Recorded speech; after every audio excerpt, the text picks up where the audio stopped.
Assalamualaikum warahmatullahi wabarakatuh. Kami dari kelompok 5 akan mempresentasikan hasil diskusi kami yang berjudul Budget Upah Tenaga Kerja. Kelompok 5 beranggotakan saya Muhammad Bahrul Fahmi, Nadia Suryanti Putri, dan Umi Hasanah. Pengertian budget upah tenaga kerja langsung. Budget upah tenaga kerja langsung adalah budget yang merencanakan secara sistematis dan lebih terperinci tentang upah yang akan dibayarkan kepada para tenaga kerja langsung dari waktu ke waktu atau bulan ke bulan selama periode tertentu yang akan datang. Di dalamnya mencakup perencanaan tentang jumlah waktu yang ditentukan oleh para tenaga kerja langsung untuk menyelesaikan jumlah satuan yang diproduksikan, tarif upah yang akan dibayarkan, dan waktu kapan mereka menjalankan kegiatan produksi. Kegunaan budget upah tenaga kerja langsung. Secara umum, kegunaan budget upah tenaga kerja langsung mempunyai 3 kegunaan pokok, yaitu 1. Sebagai tenaga kerja, 2. Sebagai alat manajemen untuk menciptakan koordinasi kerja, 3.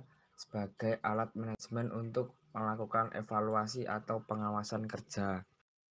Kegunaan budget upah tenaga kerja langsung. Secara khusus, budget upah tenaga kerja langsung mempunyai beberapa kegunaan penting, antara lain: 1.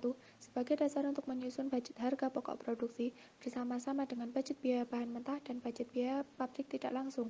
Yang kedua, sebagai dasar untuk menyusun budget harga pokok penjualan bersama-sama dengan budget biaya bahan mentah dan budget biaya pabrik tidak langsung. Yang ketiga, sebagai dasar untuk menyusun budget kas karena upah memerlukan pembayaran atau pengeluaran kas.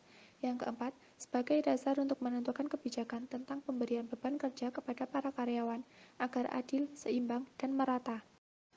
Data dan informasi untuk menyusun budget upah tenaga kerja langsung. Agar sesuatu budget dapat berfungsi dengan baik, maka taksiran-taksiran yang termuat di dalamnya harus cukup akurat, sehingga tidak jauh berbeda dengan realisasinya nanti.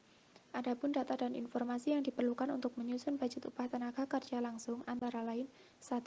Rencana produksi yang terutang dalam budget unit yang akan diproduksikan, khususnya tentang jumlah dari masing-masing jenis barang yang akan diproduksikan dari waktu ke waktu atau bulan ke bulan selama periode tertentu yang akan datang.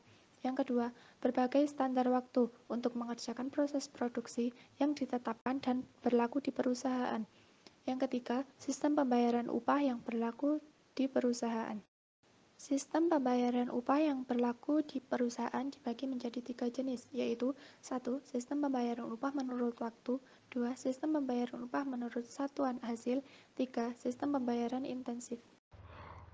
Bentuk budget upah tenaga kerja langsung. Jika akan menyusun budget upah tenaga kerja langsung, tiap-tiap perusahaan mempunyai kebebasan untuk menentukan bentuk serta formatnya. Disesuaikan dengan keadaan perusahaan masing-masing. Perlu diingat bahwa budget upah tenaga kerja langsung sebagai budget pendukung laba atau rugi harus cukup sistematis dan terperinci, sehingga dapat berfungsi sebagai pedoman kerja, alat pengkoordinasian kerja, dan sebagai alat evaluasi atau pengawasan kerja. Kebijakan pemberian beban kerja. Pada bulan-bulan di mana jumlah produksi meningkat, akan diperlukan tambahan karyawan baru. Sebaliknya, pada bulan-bulan di mana jumlah produksi menurun, akan mengakibatkan terjadinya pengurangan jumlah karyawan. Hal seperti ini akan dialami jika perusahaan memiliki kebijakan pola produksi bergelombang sesuai dengan gelombang penjualannya, atau pola produksi bergelombang secara moderat. Sekian presentasi dari kelompok kami. Bila ada kurang dan lebihnya, mohon maaf. Wassalamualaikum warahmatullahi wabarakatuh.